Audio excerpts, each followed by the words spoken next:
저는 아버지의 소원이 있었어요. 아버지가 생전에 늘 저를 향해 두 가지 소원을 말씀하셨어요. 박사학위를 받았으면 좋겠다. 그리고 아들이 있었으면 좋겠다. 그러니까 손자가 있었으면 좋겠다 말씀하셨어요. 아마 중학교 1학년 때 제가 돈이 없어 학교를 그만둔 것에 늘 미안해 하셨는지도 모르겠습니다. 그래서 아버지가 기도만 가르쳤는데 늘 제게 그러니까 네가 박사학위를 받았으면 좋겠다. 박사가 되면 내 마음이 되게 뿌듯할 것 같다 그러셨어요. 저는 딸들이 그 당시에 둘이 있어 정말 행복했습니다. 근데 목회 차원에서 보면 저희 아버지는 아주 보수적인 분이었기 때문에 여성이 목사가 되는 걸 인정하지 않으셨어요. 그러니까 남성이 목사가 돼야 되니까 손자가 태어나면 목사를 이어갈 수 있지 않겠냐. 그래서 아들이 태어났으면 좋겠다 이렇게 말씀하셨어요. 근데 제가 큰아이를 낳고 둘째가 태어나기까지 2번이나 유산했습니다. 그리고 둘째가 태어나니까 너무나 이쁜 거예요. 둘째가 너무나 제게는 저와 아내에게는 정말 이뻤습니다. 그래서 늘상 건강하기만 해라. 다 필요 없다. 그럴 수밖에 없잖아요. 세 번째가 태어난 거니까. 그리고 셋째는 그러니까 아내의 건강이나 모든 거 볼 때 생각지도 않았어요. 원래 제가 결혼할 때 꿈은 자녀를 네 아이를 갖는 거였어요. 자녀가 많았으면 좋겠다. 그게 꿈이었는데 그래서 하나를 입양해야 되나? 두 아이를 그 당시에는 두 아이를 입양을 해와야 되나 생각을 하기도 했습니다. 그런데 미국에 가서 얼마 안 있자 하나님께서 셋째를 선물로 주셨어요. 너무나 감사했습니다. 셋째를 딱 깨자 이게 미국은요 아주 바로 얘기해 주거든요. 한국처럼 생각하지 않아요. 만약에 한국은 이렇게 했을 거예요. 딸이 둘인데 세 번째가 또 딸이라 그러면 의사가 좀 이렇게 눈치를 봐요. 이 사람들이 뭘 원하게 해서 이렇게 뭐 하는데 미국은 절대 그런 일을 바로 그냥 girl 그죠? What? girl? boy? No girl 이렇게 해서 그랬어. 그런데 아무튼 그 의사에게 가기 전에 아이가 있다는 걸 알고 딱 가장 우리 임신을 기다려주는 사람이 생각이 난 거예요. 누구겠어요 그게? 아버지한테 말하고 싶은 거예요. 그렇게 기다렸으니까 아버지한테 얘기해주고 싶은 거예요. 셋째가 생겼다. 우리 아버지가 기뻐할 것 같은 거예요. 점점 우리 아버지가 그때는 아프셨는데 상관없이 기쁜 거예요. 그거 들으면 아버지가 일어날 수도 있겠다. 야, 셋째가 생겼다. 포기했었는데 가장 관심 있는 사람, 기대하는 사람, 고대하는 사람이 저희 아버지니까 아버지에게 전화했어요. 아버지, 셋째가 생겼어요. 할렐루야. 그런데 셋째를 기다리며 저는 또다시 아버지의 또 하나의 소원이 저도 그랬고 박사학위 공부를 하고 있었어요. 목회를 하면서 말이에요. 그런데 아버지는 이 두 가지를 다 보지 못하고 돌아가셨습니다. 당신의 아들이 박사가 되는 것을 보지 못하셨고 손자가 태어나 목사가 되는 것도 보지 못하셨습니다. 장례를 다 치른 다음에 병원 오니까 또다시 얘기하는 거예요. Congratulations, it's God. Thank you. 그때는 아버지가 안 계셨으니까 너무 좋은 거예요. Thank you. 그랬어요. 그런데도 불구하고 아버지가 생각도 많이 울었어요. 그래도 그나마 아버지가 기뻐했겠다. 돌아가셨지만 왜? 셋째가 가진 걸 알았으니까.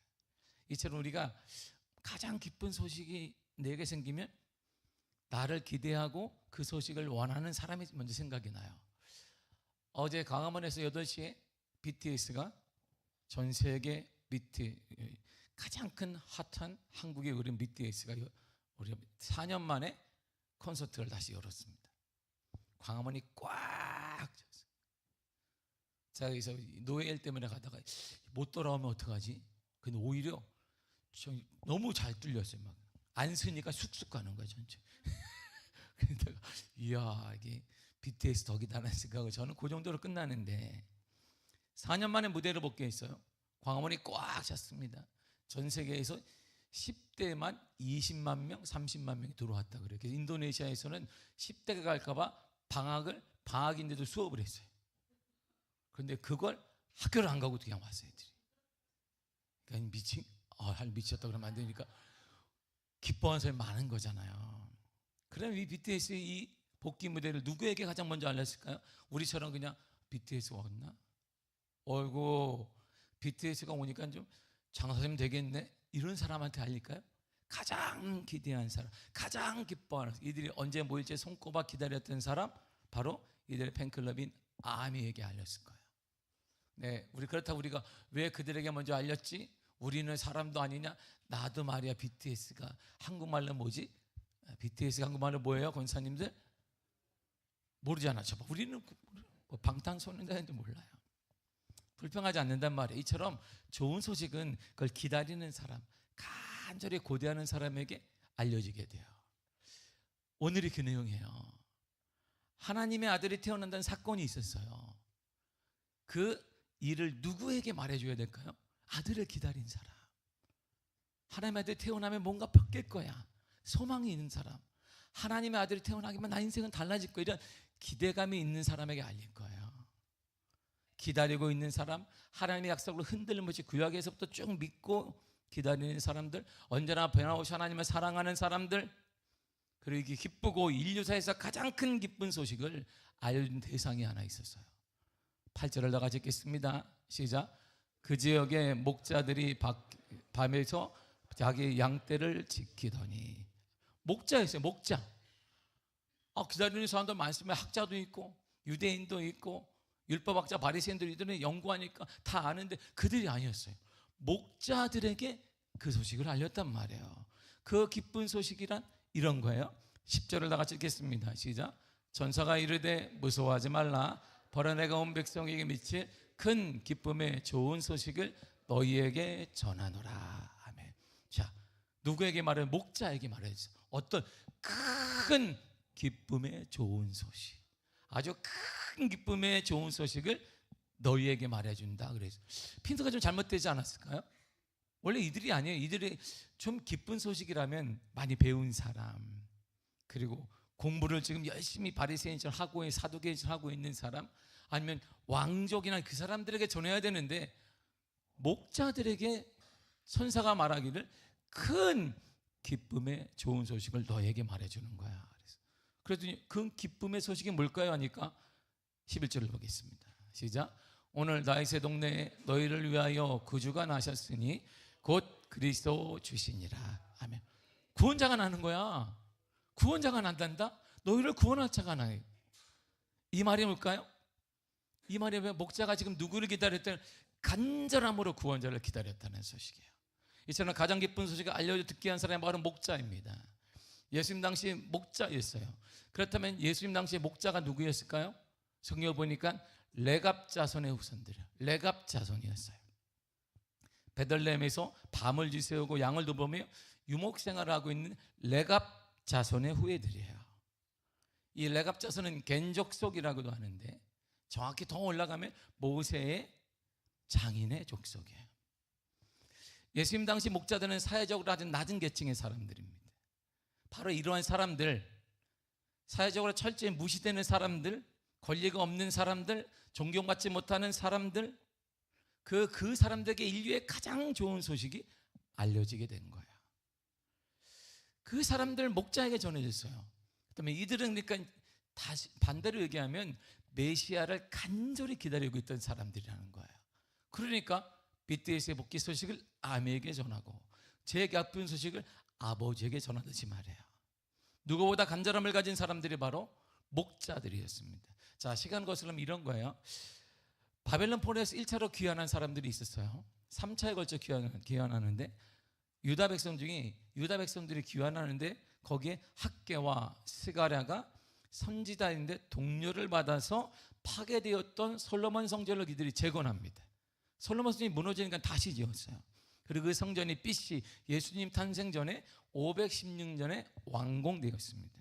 총독 스룹바벨과 제사장 여호수아가 이 축복을 받게 돼요. 그들의 지휘 아래 다시 성전이 지어졌어요. 그리고 느헤미야가 다시 왔더니 성벽이 무너져 버렸네. 그 성벽이. 그래서 느헤미야가 성벽을 재건했습니다. 성이 아니라 성은 있는데 벽이 무너져 버렸어요.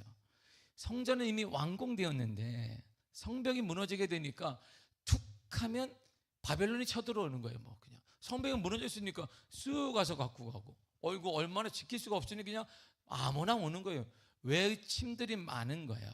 그래서 아닥사스다 왕 20년에 예수님 탄생 전 기원전 445년경에 52일에 걸쳐서 성벽을 다시 재건해 탄탄하게 만듭니다. 그러니까 아무나 못 쳐들어오게 만들었어요. 그런데 그때 느헤미야 때 이 성의 가장 더러운 문 하나를 만들어요. 보세요.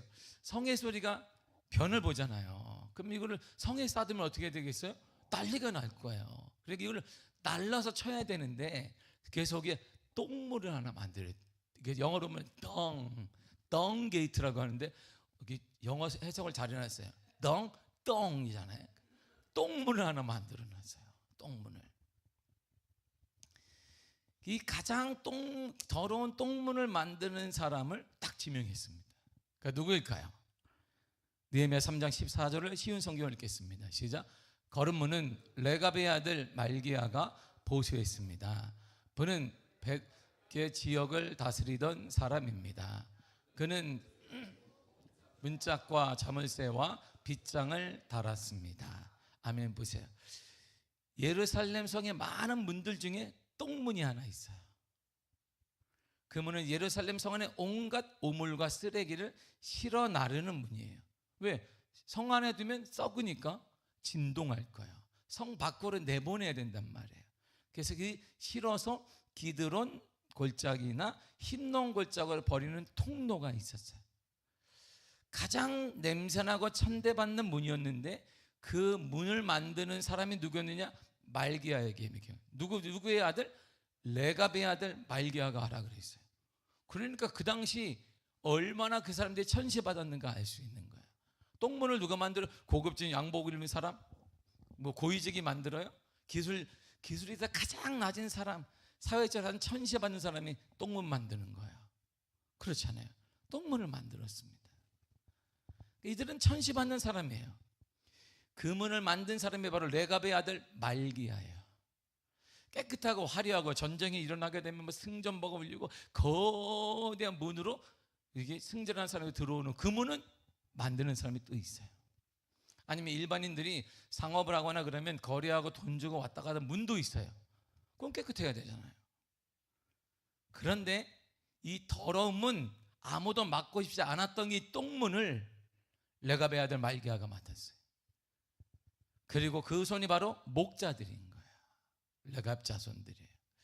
시간을 좀 더 올라가니까 아합이 통치하는데, 아합하면 뭐가 생겨요? 바알의 우상을 섬기는 사람이잖아요. 아합은 가장 악한 사람이잖아요. 아합 가문이 바알 숭배를 하게 되니까 그 거짓되고 타락한 종교 행위를 계속 보고 있던 예후가 참을 수가 없는 거예요. 하나님의 땅에서 저런 일 한다는 게 참을 수가 없어서 예후가 이걸 재고를 내야 되는데 혼자 힘으로 안 되는 거예요. 누군가 힘이 필요한 거예요. 예후를 잡으려면, 아합을 잡으려면, 아합과 가문을 멸절시키려면 자기 혼자 되니까 손을 딱 잡아야 돼요. 실패하면 예후나 그 집안은 싹 전멸당하지만 승리하면 하나님께 영광이 되잖아요. 누구 손을 잡았을까요? 열왕기하 10장 15절을 보겠습니다. 시작. 예후가 거기에서 떠나가다가 자기를 맞이하러 오는 레갑의 아들 여호나답을 만난지라. 나와 손을 잡자. 손을 잡으니 예후가 끌어 병거에 올리며. 누굴 잡았냐면 레갑의 아들을 잡았어요. 여호나답, 쉽게 말해 요나답이에요. 나랑 같이 거사에 참여하자. 하나님의 땅이 지금 더러워지고 있으니 예후와 아합과 그의 가문을 싹 멸하자. 하나님의 땅에서 하나님을 섬기지 못하게 하는 우상을 제거해야 된다라고 하니까 레갑의 아들 여호나답이 그래, 중요한 게 하나님이다라고 동참하게 됩니다. 그리고 결론이 이렇게 났어요.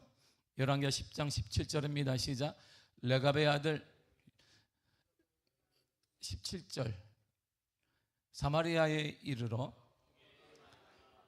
아합에게 속한 자들을 죽여 진멸하였으니 여호와께서 엘리야에게 이르신 말씀과 같이 되었더라. 아멘. 보세요. 이들이 먼저 어떻게 됐어요? 아합에게 속한 자들을 죽여 진멸했어요. 승리했다 이런 말이에요. 그러니까 레갑의 아들 여호나답, 즉 요나답은 아합과 그를 따르는 우상 숭배자들, 권력자들 모두 제거해 버렸습니다. 공이 얼마나 크겠어요? 예후 혼자는 못해. 그런데 그 일을 레갑의 아들이 한 거예요. 그러니까 대단한 거, 이야, 대단한 일을 한 것입니다. 요나답은 모든 아합 가문을 심판하고 그리고 바알을 섬길 선지자들과 숭배들을 다 척결한 겨사를 결정적으로 승리하는 역할을 했어요. 만약에 이 거사에 실패했다면 그와 그의 가문은 싹 진멸했을 거예요. 그러니까 자신의 뿐만 아니라 후손들의 목숨을 걸고 하나님의 일에 동참한 거예요. 하나님이 기뻐한다면 그 일을 해야지라고 생각하며 동참한 것입니다. 그러나 그는 믿음을 지키는 일은 모든 것을 이처럼 던졌어요. 요나답의 바람은 딱 하나예요. 우상 숭배를 몰아내는 것이야. 하나님의 땅을 하나님의 땅으로 지켜내는 것입니다. 믿음의 사람은 믿음의 사람으로 지켜내는 거야. 하나님의 자리에 아무도 앉아서는 안 되고 하나님보다 누구도 뛰어나서도 안 되고 하나님의 모든 걸 섬겨서는 안 된다는 확고한 믿음으로 그것에 동참한 거야. 그러니까 보세요. 승리했으니까 지분이 있잖아요. 지분이 있을 거예요. 얼마나 많은 걸 누릴 수 있겠어요? 그런데 거사를 승리로 이끈 후에 그는 왕국에 머물지 않았어요. 권력을 탐하지도 않았습니다. 요구하지도 않았습니다. 어떤 승리의 지분도 전리품도 요구하지 않았어요. 요나답이 예후에게 무엇이든 요구했다면 예후는 다 주었을 거예요. 왕 자리도, 어쩌면 왕매 자리도 주고 돈도 주고 성도 주고 다 주었을 텐데 아무것도 요구하지 않았습니다. 레갑의 아들 여호나답은 아무것도 요구하지 않은 채 전쟁이 딱 끝나니까 자기의 자리로 돌아갔어요. 그냥 돌아갔습니다. 요나답이 예후의 손을 잡은 이유는 권력 획득이 아니었다는 거예요. 출세함이 아니라 하나님에 대한 열심 때문이었어요. 오직 하나님의 뜻이었어요. 하나님의 나라를 지켜내고 하나님의 나라를 순수하게 만들어낸 믿음의 나라가 흔들려서는 안 된다는 열심 때문이었습니다. 그래서 종교개혁이라는 목적이 달성되자 그는 미련 없이 자신의 본분이 영적 지도의 자리로 그냥 돌아가요. 한 푼도 안 건드리고 돌아갔습니다. 그런데 믿음의 자리로 조용히 돌아가 그 자리 믿음의 자리를 가장 귀한 것으로 여겼는데 시간이 딱 지나니까 레갑 아들 요나답이 보니까 이게 이스라엘이 가나안의 풍속에 점점 물들어가는 거예요. 자신의 후손들이 점점 물들어가는 거예요. 세상에. 그걸 목격하고 자신의 후손들을 모았습니다. 이제 신앙의 순수성을 지켜야 된다라고 세 가지를 딱 가르쳐요. 이제 우리 레갑 자손은 이렇게 산다. 아니면 추방하고 아니면 목숨을 담보로 빼앗겠다라고 합니다. 세 가지가 뭘까요? 보세요. 예레미야 35장 6절과 7절입니다. 시작. 레갑의 아들 우리 선조 요나답이 우리에게 명령하여 이르기를 너희와 너희 자손은 영원히 포도주를 마시지 말며 너희가 집도 짓지 말며 파정도 하지 말며 포도원을 소유하지도 말고 너희는 평생 동안 장막에 살아라. 보세요. 너희는 텐트에 살아야 돼. 집 지으면 안 돼. 자손들에게 세 가지를 얘기했어요. 포도주 마시지 말라 첫째가 이거예요. 포도주는 가나안 풍요 문화의 상징입니다. 방탕과 쾌락의 도구였어요. 요나답은 자손들이 술에 취해 영적 분별력을 잃지 않기를 바랬습니다. 오직 하나님께만 집중하기를 원했기 때문에 그는 선포한 거예요. 포도주를 마시지 말라. 건강을 위해서 마시지 말라. 뭐든지 마시지 말라 그래. 두 번째가 뭐냐면 집도 짓지 말고 장막에 거하라 그랬습니다. 그러니까 텐트에 옮겨 다니는 텐트에 거하라는 거예요. 견고한 집은 안주와 소유욕을 낳습니다. 요나답은 이 땅이 영원한 처소가 아님을 기억하려 했던 거예요. 이 땅이 영원한 게 아니야. 언제나 하나님의 명령에 따라 움직일 수 있는 나그네 정신을 심어준 것입니다. 세 번째가 파종하거나 또한 포도원을 소유하지 말라 그랬어요. 농사는 인간의 노력과 땀의 풍요를 신뢰하게 만듭니다. 이 풍요를 바라는 마음 때문에 가나안에서 바알을 섬긴 거예요. 그래서 땅의 풍요를 신뢰하지 말라 이렇게 말한 거예요. 이러한 모든 것을 만족시키려고 보니까 어떻게 살아야 되니까 유목민밖에 없는 거야. 이럴 때 요 명령대로 살기 위해서는 집도 지으면 안 되고 땅도 소유하면 안 되고 포도주도 마시면 안 되니까 그러면 내가 이것도 안 되고 저것도 안 되고 막 시키니까 딱 하나밖에 안 나와. 유목민밖에 없는 거예요. 왜? 양을 치면 돌아다녀야 돼. 이렇게 해서. 한 곳에 없으니까 포도주도 못 마셔. 집도 없어. 소유권도 없어. 그러니까 그 이후로 레갑의 모든 자손들은 목자가 된 거예요. 화려한 이 땅의 성공과 유익과 권리보다 오직 주님을 위한 삶, 주님만을 위한 삶을 레갑 지파가 선택한 거예요. 아무것도 가진 게 없는데, 바보 같은데, 저도 바보 아니야? 그런 삶인데 오직 하나, 주를 위해 이들은 이런 삶을 스스로 선택했습니다. 오늘 보면 바보들이, 이들은 바보야. 레가 지파에 대한 평가도 다르지 않아요. 레가 지파는 수백 년 동안 요나답의 신앙적 철학을 그대로 지켜왔습니다. 시간이 흐르는데 그대로 살아왔어요. 신앙에 따라 모든 것을 기준으로 삼았습니다. 당시 이스라엘 백성들의 보편적인 시각과 역사적 시각으로 볼 때 레가 지파가 당연히 사회적으로 무시받을 수밖에 없는 거예요. 바보들 아니야죠. 돈의 가치도 모르는 사람, 지금이 어느 시대인데 그런 손가락질을 받았습니다. 특별히 그들은 이방인 겐족 속의 후손들이에요. 사람들은 이들의 각을 들춰내는 거예요. 과거에 더러웠던 이방인이었던 이들이 어느 순간에 신분 세탁하는 거 아니야? 우리보다 잘난 체 하는 거 아니야? 거룩하게 살려는 거 아니야? 신앙적인 냄새를 풍기는 것에 대한 반감을 갖기 시작했습니다. 특별히 선민의식 강했던 이스라엘 백성들이 볼 때 이들은 늘 눈에 가시화도 같았어요. 건방진데 아우 미워 죽겠어. 저들은 교만해. 저것들이 겐적 속에 불과한 것들이 어디서.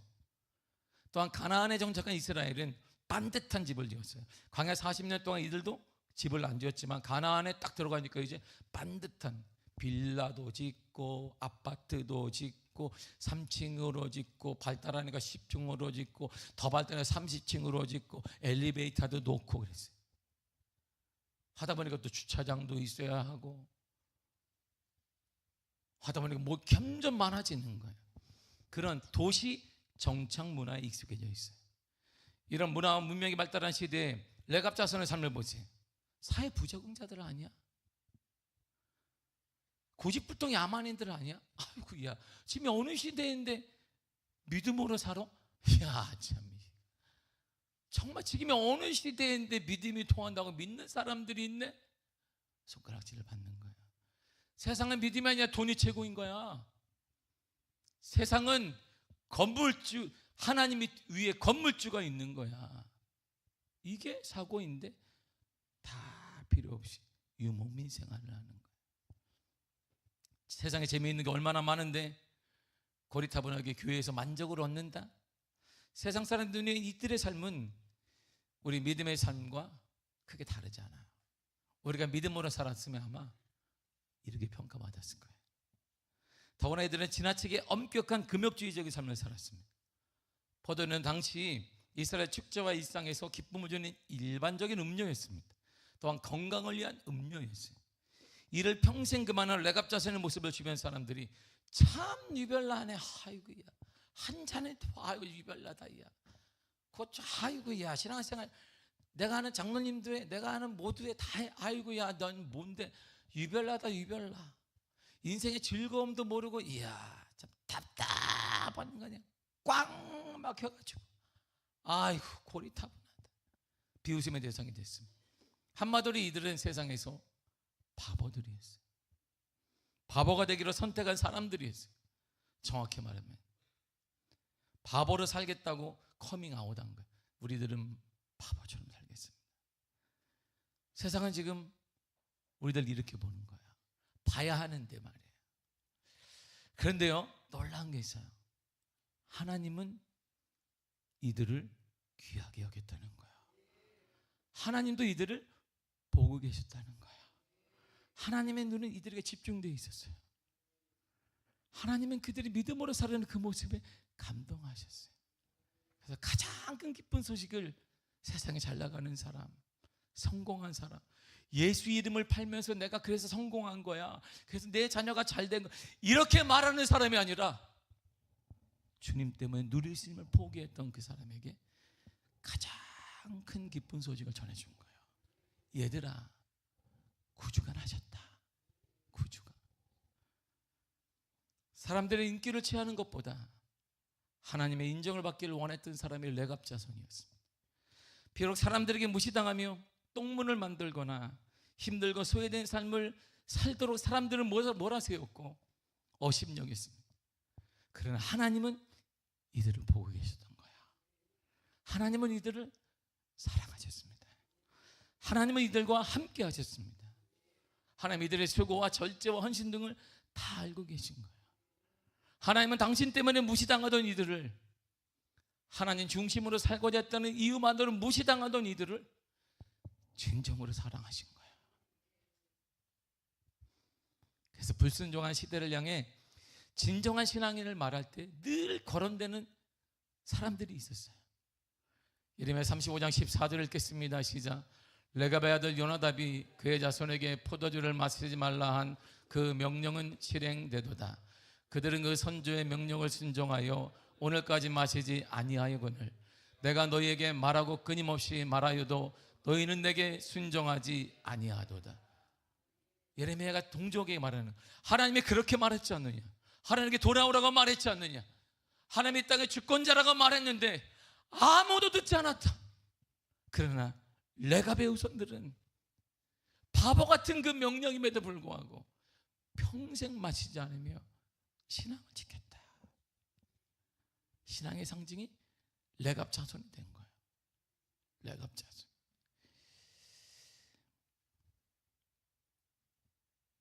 하나님은 다시 순종하지 않는 이스라엘 백성들을 바라보시면서 예레미야를 통해 말씀하신 거예요. 내가 끊임없이 말했지 않느냐? 돌아오라고, 돌아와야 된다고 말했는데 이들은 돌아오지 않았어요. 그래서 주님이 레갑 자손의 삶을 봐라. 신앙의 모범이 되는 그들을 봐라. 기도의 모범과 경건의 모범과 삶의 모범을 보라고 말씀하시고, 하나님은 다시 한번 강조하여 말씀하셨습니다. 예레미야 35장 16절입니다. 시작. 레갑의 아들 요나답의 자손은 그의 선조가 그들에게 명령한 그 명령을 지켜 행하나 이 백성은 내게 순종하지 아니하도다. 아멘. 레갑의 자손은 하나님 명령한 것들을 다 지켰다. 그런데 왜 너희들은 순종하지 않느냐? 모태신앙이라며, 직분자라며, 신앙생활을 오래 했다며, 뭐하니? 이렇게 말한 거예요. 너희들이 무시했던 이방인인 그들, 가장 천시하고 목동이었던 그들에게 손가락질은 받는 그들보다 못하지 않냐? 이렇게 말씀하신 거예요. 지금도 무시당하는 사람들이 있습니다. 하나님을 향한 우리의 헌신과 하나님에 대한 우리의 열심과, 그런데 현대의 똑똑한 사람들, 우리 그들의 눈에는 바보처럼 보일지 모릅니다. 어쩌면 비정상적인 사람들로 보일지도 모르겠습니다. 지금의 어느 시대에 하여튼 믿음으로 사나며 조롱할지도 모르겠습니다. 지금의 돈이 얼마나 아까운데 그걸 헌금하냐고 말할지도 모르겠습니다. 지금 몸이 이렇게 피곤한데 무슨 봉사냐고 말할지도 모르겠습니다. 사람들은, 믿음의 사람들 무시하고 조롱해요. 주님도 그걸 아셨어요. 요한복음 15장 19절 이렇게 말씀하십니다. 시작. 너희가 세상에 속하였으면 세상이 자기 것을 사랑할 것이나 너희는 세상에 속한 자가 아니요 도리어 내가 너희를 세상에서 택하였기 때문에 세상이 너희를 미워하느니라. 예수님도 알았어요. 세상이 너를 무시할 거야. 내 진정한 내 안에 거하는 사람이라면 미워할 거야. 그랬어요. 레갑 자손이 집을 짓지 않고 절제하며 사는 것이 당시 사람들에게 미련해 보였습니다. 바보 같아 보였습니다. 믿음으로 사는 그들을 보는 사람들은 손가락질했습니다. 근데 성경은 이렇게 정확히 말해줍니다. 고린도서 1장 18절입니다. 시작. 십자가의 도가 멸망하는 자들에게는 미련한 것이, 그들에게는 미련하게 보여도 십자가의 도는, 십자가의 길은, 예수님의 가신 그 길은 멸망의 길이 아닌 거예요. 그렇게 보일 수 있겠지. 이렇게 무시당하며 똥문을 짓고 사람들이 천시 여기는 목자라는 직업을 가지고 있었지만 이들에게 가장 중요한 것은 하나님에 대한 순결이었어요. 하나님에 대한 마음이었습니다. 이거 하나만으로 모든 무시와 가난과 절제 등을 그들이 이겨낼 수 있었습니다. 세상에 가지고 누리는 것보다 더 큰 행복을 그들은 누릴 수 있었어요. 그 힘으로 산 거예요.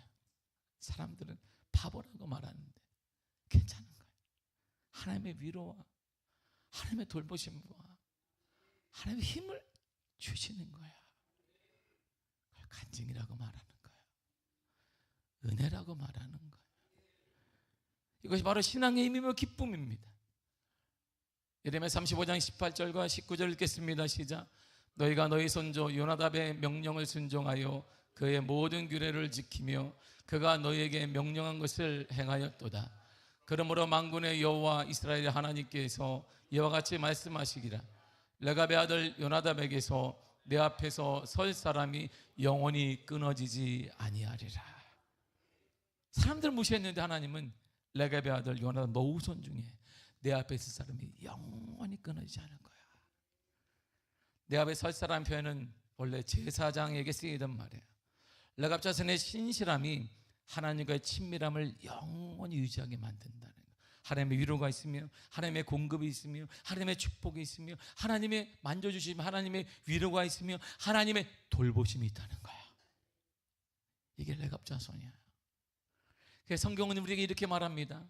마태복음 5장 11절과 12절입니다. 시작.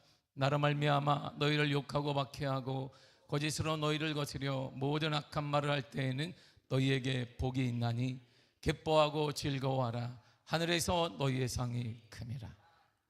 이게 레갑 자손에 괜찮아. 나 때문에 무시당하고 똥문을 짓고 집 한 채 없고 유목생활해도 괜찮아. 기뻐하라. 너의 상이 클 거야. 그래서 레갑 자손에게 하나님의 구주의 탄생을 그들에게 주님이 알려준 거예요. 다 몰라도 돼. 그들은 알아야 되는 거예요. 레갑 자손은 포도주를 마시지 않았습니다. 땅을 소유하지도 않았습니다. 집을 짓지도 않았습니다. 그래서 사람들은 오늘날의 행동과 사고방식에 어긋난다고 바보 취급했습니다. 무시했습니다. 그래서 가장 낮은 일들, 똥물을 만들거나 약을 지키는 허접한 일들을 그들에게 시켰어요. 그러나 하나님을 위해 순전한 믿음을 지키기 위해 자신이 누릴 수 있는 것들을 포기한 채 살아가는 그 사람, 그 무리에게 세상에 가장 좋은 소식을 알려주신 거예요. 이들에게만 가장 기쁜 소식을 주님이 알려주셨어요. 10절과 11절 다시 한번 돌아가겠습니다. 시작. 전사가 이르되 무서워하지 말라. 보라 내가 온 백성에게 미칠 큰 기쁨의 좋은 소식을 너희에게 전하노라. 오늘 다윗의 동네에 너희를 위하여 구주가 나셨으니 곧 그리스도 주시니라. 아멘. 사람들은 무시했으나 하나님은 그들을 기억했습니다. 사람들은 바보라고 놀렸으나 하나님은 그들을 가장 귀한 존재라고 여겼습니다. 사람들은 그들을 정신병자라고 취급했으나 하나님이 그들의 사고와 행동이 가장 좋은 것이라고 말씀하셨습니다. 그 수고와 눈물과 헌신과 모든 것들은 세상은 몰라줘도, 때로는 사랑하는 사람도 몰라줘도 하나님은 인정하시고 알고 계십니다. 하나님은 기억하십니다. 그리고 가장 좋은 소식을 그들에게 알려주셨어요. 이들은 주님을 위해 믿음을 지키기 위해, 주님과 함께 살기 위해 불편한 삶을 선택했습니다. 가난하면 불편해요. 그러나 이들은 충분히 누릴 수 있었지만 그것을 포기했어요. 왜요? 세상의 그것들보다 하나님의 은혜가 더 컸기 때문이에요. 그래서 사람들이 무시해도 참을 수 있었던 거예요. 사람들이 바보 같다 그래도 괜찮았던 거예요. 성경 우리에게 이렇게 말합니다. 로마서 8장 18절을 쉬운 성경을 읽겠습니다. 시작. 나는 현재 우리가 겪는 고난은 장차 우리에게 나타날 영광과 비교하면 아무것도 아니라고 생각합니다. 아무것도 아닌 거야. 아무것도 아닌 거야. 이게 레갑 자손의 믿음인 거야. 아무것도 아닌 거야. 하나님이 보고 계시니까. 여러분들의 수고 헌신 하나님이 기억하십니다. 그리고 진정한 힘은 여기서 나는 거예요. 느헤미야 18장 10절입니다. 시작. 여호와로 인하여 기뻐하는 것이 너희의 힘이니라. 진정한 힘은 여호와 때문에 나는 거예요. 여호와로 인하여 주시는 것입니다. 하나님이 주시는 것입니다. 이거 이제 레갑 자손의 고백이에요. 그 하나님은 그런 자에게 이런 은혜를 주시는 거예요. 시편 23편 1절입니다. 시작. 여호와는 나의 목자시니 내게 부족함이 없으리로다. 이건 아무나 고백하는 게 아닌 거예요. 아무나 고백하는 게 아니에요. 저는 중1 때 자퇴했습니다. 쫓겨난 아버지가 등록금을 주지 못해 자퇴했어요. 근데 저는 하나님을 원망한 적이 없어요. 하나님을 의심한 적도 없습니다. 그때부터 저는 늘 제 성경은 항상 여기에 꽂아 있었어요. 디모데 4장 4절에 하나님이 지으신 모든 것이 선함에 감사함으로 받으면 버릴 것이 없느니라. 하나님 감사한 거야. 중1일 때 너무 이해가 안 돼. 너무 힘들어. 근데 원망하지 않았어요. 하나님은 나보다 똑똑하시니까. 그게 제가 아는 하나님이었어요. 5년의 긴 아르바이트와 고난의 시기를 넘어서 제가 꿈했거든 일반 대학에 들어가겠습니다. 1년이 지난 다음에 기침을 하면 피가 툭툭 나오기 시작해서 그래서 병원에 가니까 저한테 이렇게 얘기했어요. 영양실조로 인한 폐결핵 3기다 그랬어요.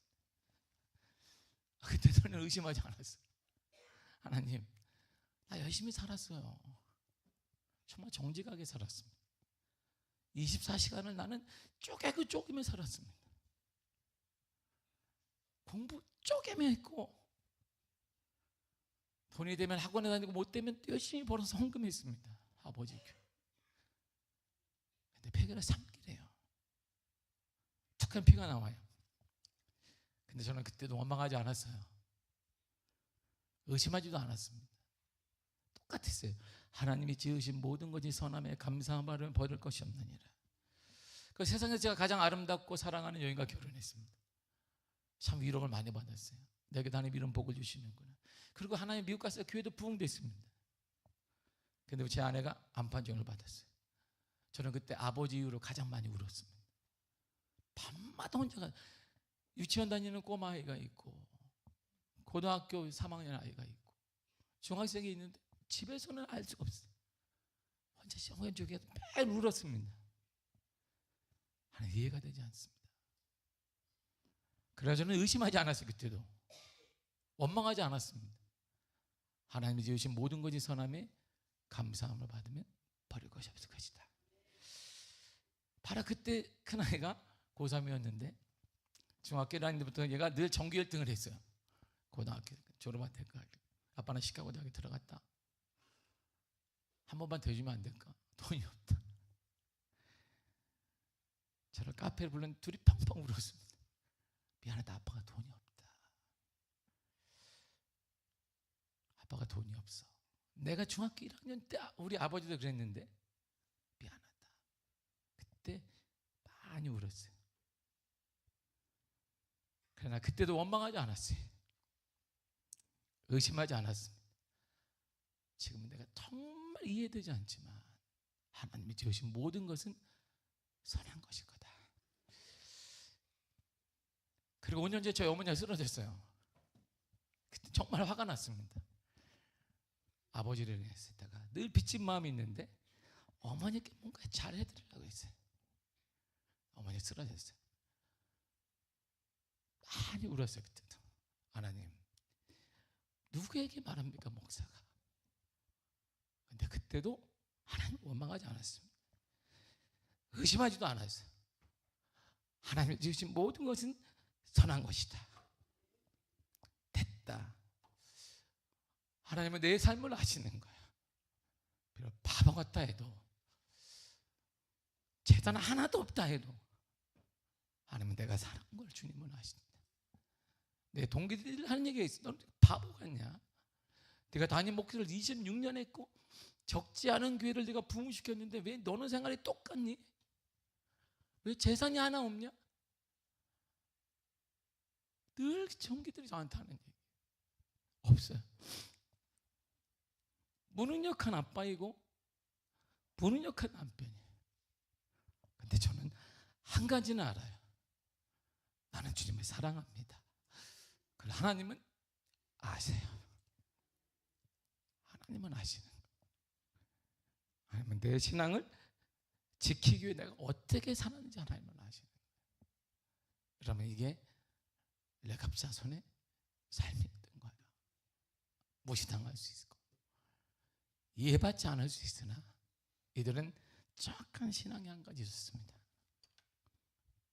하나님은 아신다는 거예요. 하나님은 우리의 선택을 아신다. 내가 그래 살아가는 이유를 하나님은 아신다는 거예요. 그래서 하나님께서는 인류의 가장 좋은 소식을 편안히 집 짓고 여유 있고 많이 배우고 그런 사람이 아니라 당시에 가장 손가락질 받는 목자에게 말씀하신 거예요. 얘들아, 내가 그 마음 안다. 나를 사랑하는 마음, 그 마음 안다. 그래서 지금 레가 지파의 후손들이 역사에 남은 거예요. 시간이 흘러 그들의 이름은 주님 오시는 그날까지 남을 것입니다. 하늘나라에서 가장 복된 사람으로 하나님의 위로를 받고 있을 거예요. 사랑하는 성도 여러분, 때때로 우리가 주님을 헌신하는 것, 주를 위해 드리는 모든 것들 바보처럼 느껴질 수 있습니다. 사람들에게 손가락질할 수 있습니다. 그러나 분명한 사실은 하나님은 기억하십니다. 하나님은 다 아십니다. 가장 좋은 소식을 여러분들에게 늘 전하여 주실 것입니다. 염려하지 말고, 그것 때문에 시험 들 것도 없고, 우리 하나님이 기준점에 대해서 여러분에게 때에 따라 위로하시고 은혜 허락하시고 역사하여 주실 것입니다. 기도하겠습니다.